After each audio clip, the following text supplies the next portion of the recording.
connect ideas of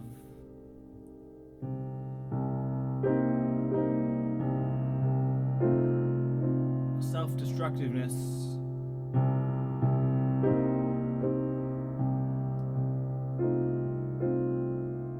and evolution,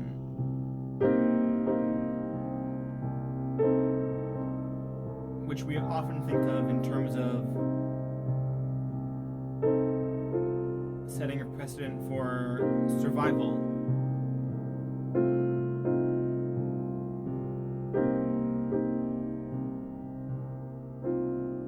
And I want to kind of show how it also sets a precedent for death.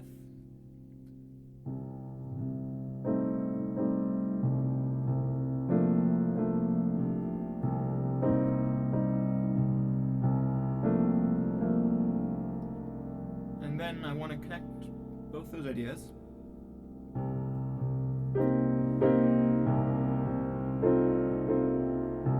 to the leftovers, specifically Patti Levin, and even more specifically the guilty remnant, in terms of how I think Patti Levin saw it or led it.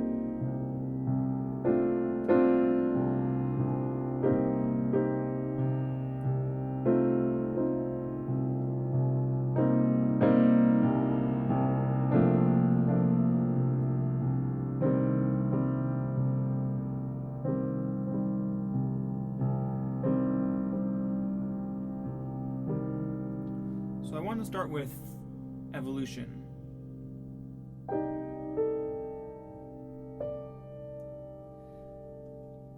I want to kind of show some support for the idea that a lot of people will use evolution as a moral guideline. Like, they use their understanding of evolution and what evolution tells us as a guideline for what is good, what is natural, and using that natural as an idea for what is good.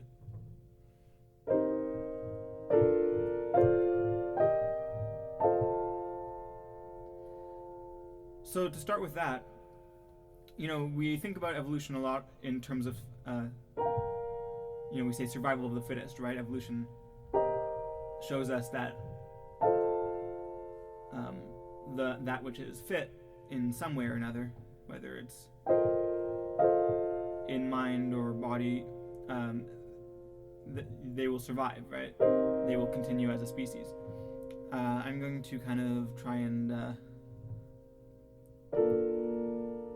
show how evolution, I think, is not encompassed by that idea. Alright, so let me stay on topic here though first. So, what are some examples of people using evolution as a moral guideline? Let's start there.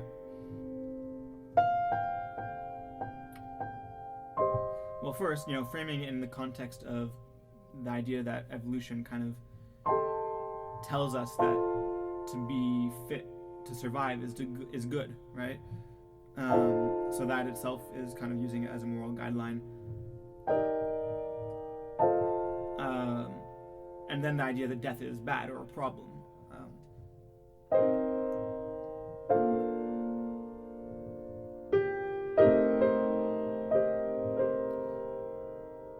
We also have, the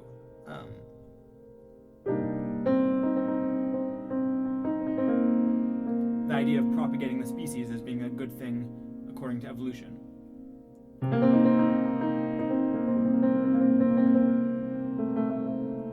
The idea of aggressive behavior in terms of survival instinct being like a kind of strong or dominant trait is, I think, an idea that a lot of people have.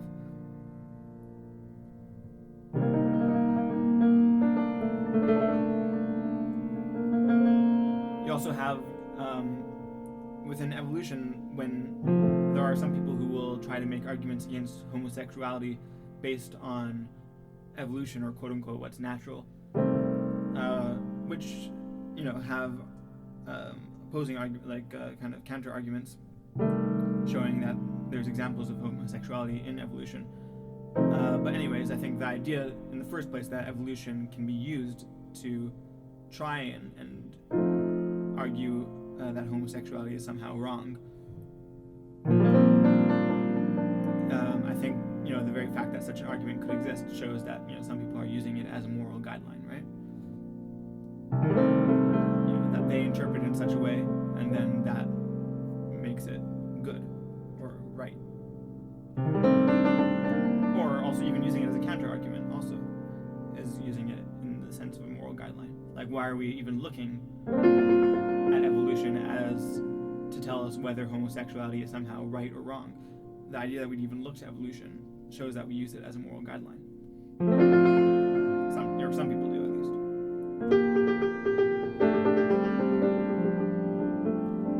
Okay, so let's say some people use it as a moral guideline.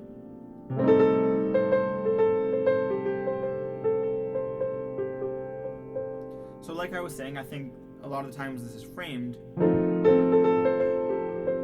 in the context of survival being good, right? That evolution tells us that we should survive, and therefore that is good.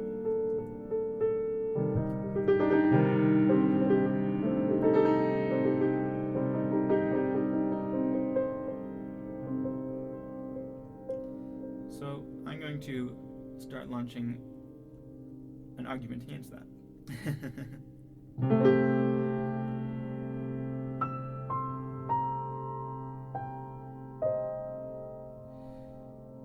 Evolution does show us that things that are strong in some form or another seem to survive.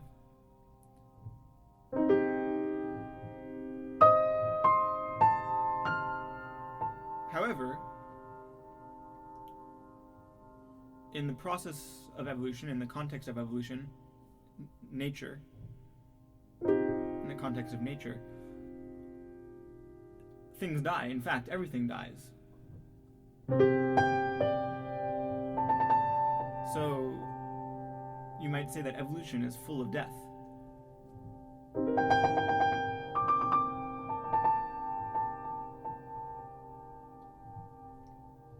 The idea that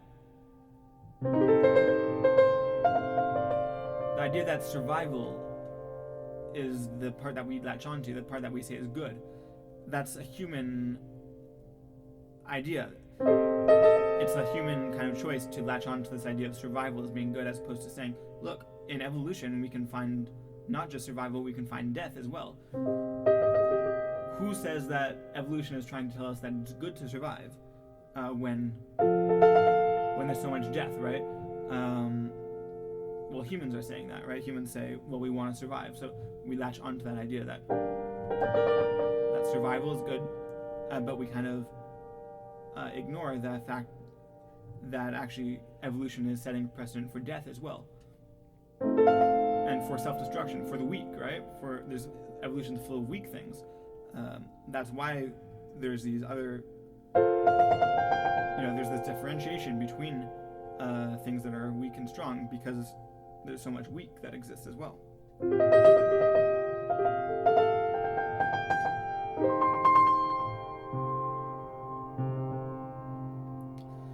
Okay, so to kind of sum that up, what I'm trying to say is that evolution not only sets a precedent for survival, but also for death and self-destruction. And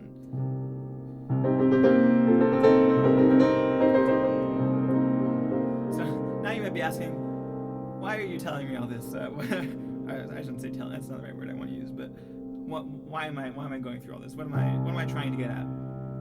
Am I trying to say we should all consider dying, self-destructing? Well, I'm trying to say that it's not ridiculous to consider that.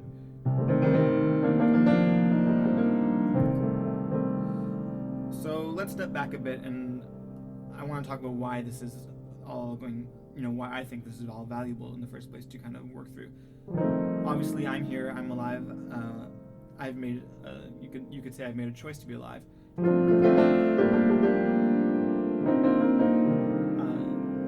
not particularly focused on self-destruction right now. I'm trying not to. I'm trying to survive and trying to live. But I think it's very valuable to understand the idea of self-destruction, to understand why we might tend towards it, and I think so many of us, if not all of us, do tend towards it at varying points of our lives, if not all the time, even in small degrees.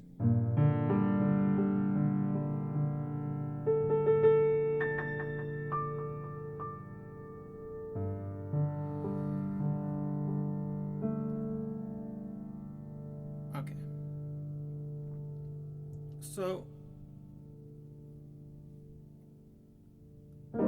to kind of try and anchor this a bit, I'm going to bring in my example from The Leftovers.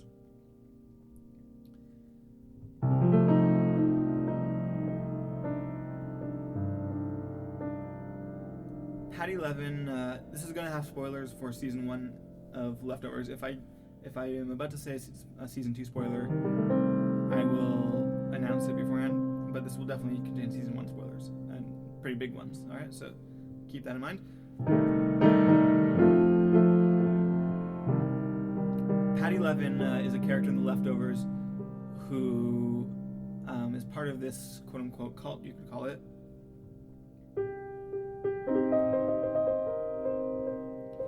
called the Guilty Remnant, and she leads at least kind of a faction of it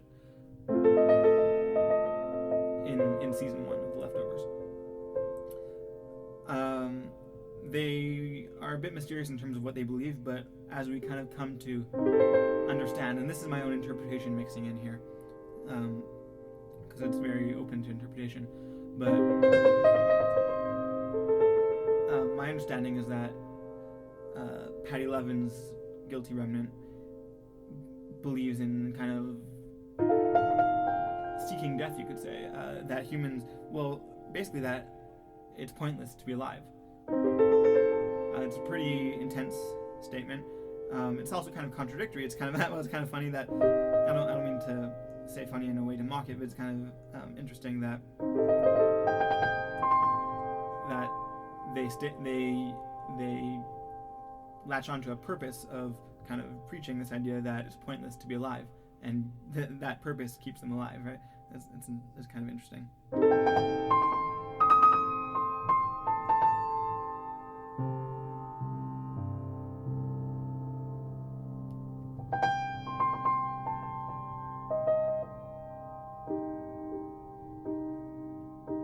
So, Patti Levin.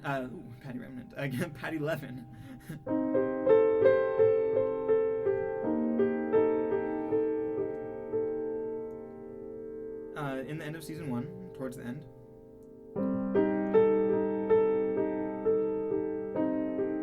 she commits suicide right in front of another important character in the show, Kevin Garvey, telling him before she commits suicide, before she slices her own throat, she says to him that you understand. As in, presumably you understand why I'm doing this, or you understand what I stand for, what I believe in. Which, to me, I think is that life is pointless. That's what I think she's kind of saying in that moment. Life is meaningless. That attachment is meaningless. Okay, so it's a pretty intense thing to say.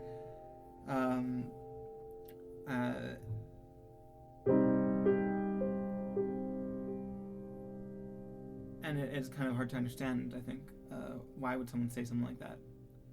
And so that's where I'm going to bring this back to where we started.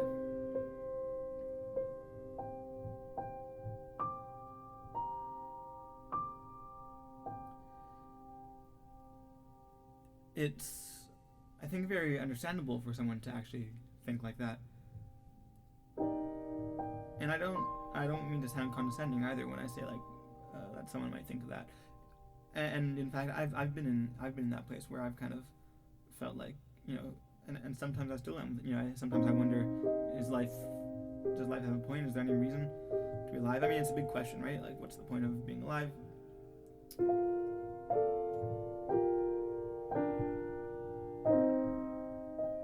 It's something I've struggled with for many years, and I've kind of made a big effort to work through, and I still work through it. So, if we think about evolution being full of death and recognizing that everything dies, right? And not only that, but like we said, being full of self-destruction, being full of people that have self-destructive traits. The fact that we exist, that people exist, that have self-destructive habits, traits, whatever, that seek death in some form or another at some point, even in a short moment. The fact that that exists shows that there's a precedent for it in nature. It's full of it in nature, and so it actually makes quite a bit of sense to latch on to that idea instead of survival, and say, maybe this is what I believe in.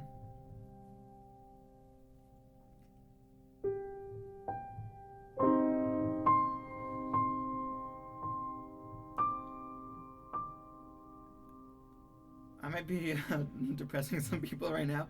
I apologize if that's the case, or maybe not, but maybe you're just thinking, like, what is this guy talking about? But so let me kind of get into why I think this is valuable for us to think about whether or not we're feeling self-destructive. I think it's valuable for a lot of reasons. One is because by recognizing its existence, this kind of fact of, or possibility of life, you could say, possibility of nature,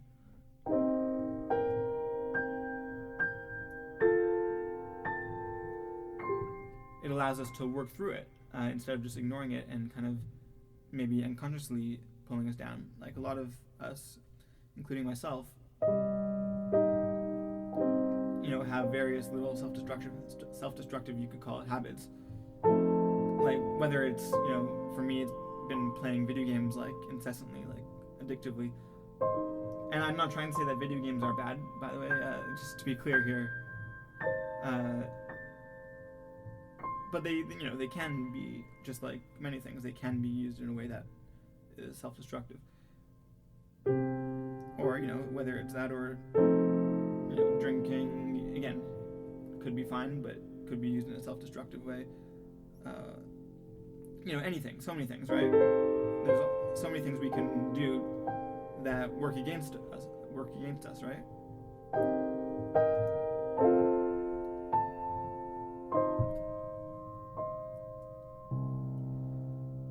So by recognizing that, instead of just keeping on doing them, and maybe even they might keep, like, kind of grow, it's like this little part of our brain that we're ignoring. You could kind of use the analogy of like a tumor, right? It's like left unchecked and it'll just keep growing. But if we recognize it, then we can actually work through it. We can talk about it. And it's difficult to talk about, but by talking about it, we can start to take action. And it's possible that action, at least for some time, maybe, I'm not trying to tell anybody what to do. It's possible that action could be that we're going to be more self-destructive. But of course, personally, I would like to, support people in life, support the idea of pursuing life. That's kind of something I've kind of move towards.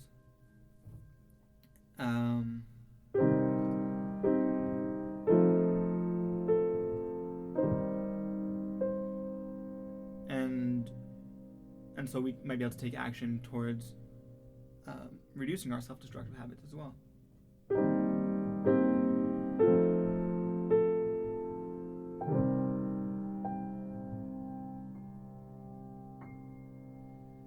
So that's one reason I think it's very valuable.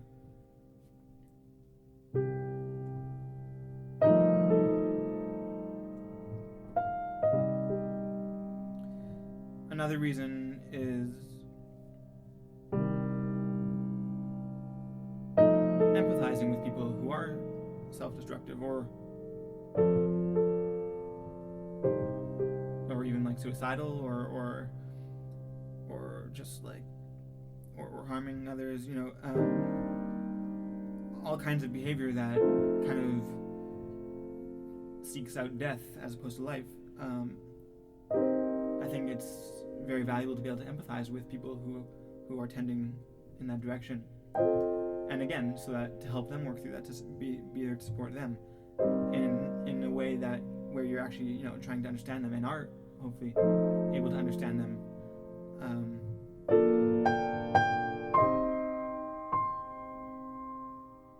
By recognizing where this can all come from, that the fact that it can come from somewhere very real. That it's not just like in their head, kind of this like disease or I'm not trying to tell anybody that depression or something like that can't be a quote-unquote mental illness or some whatever you want to call it. I mean, I'm not going to get into that right now. And it's going to be different for every person too, I think. But regardless, I think these kinds of feelings can definitely, they come from a very real place, or they can.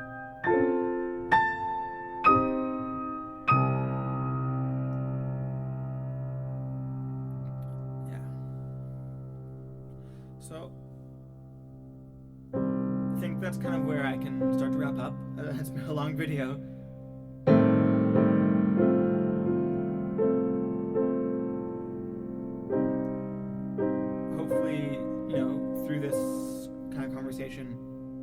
And which I would love to hear people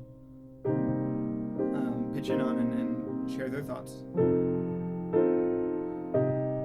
or experiences or whatever you want to share.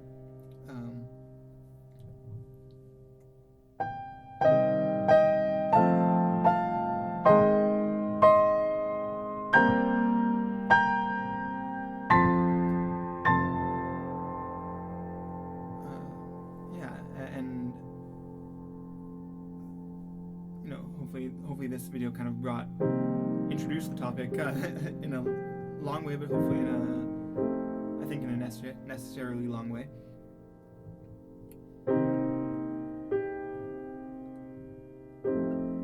And I think I'll leave it at that. And it's a pretty intense topic today. I'll just kind of lead out with a bit of music to help decompress a bit and digest. And see you guys around, and try to kind of give a bit of a break next video with maybe a bit of a lighter topic.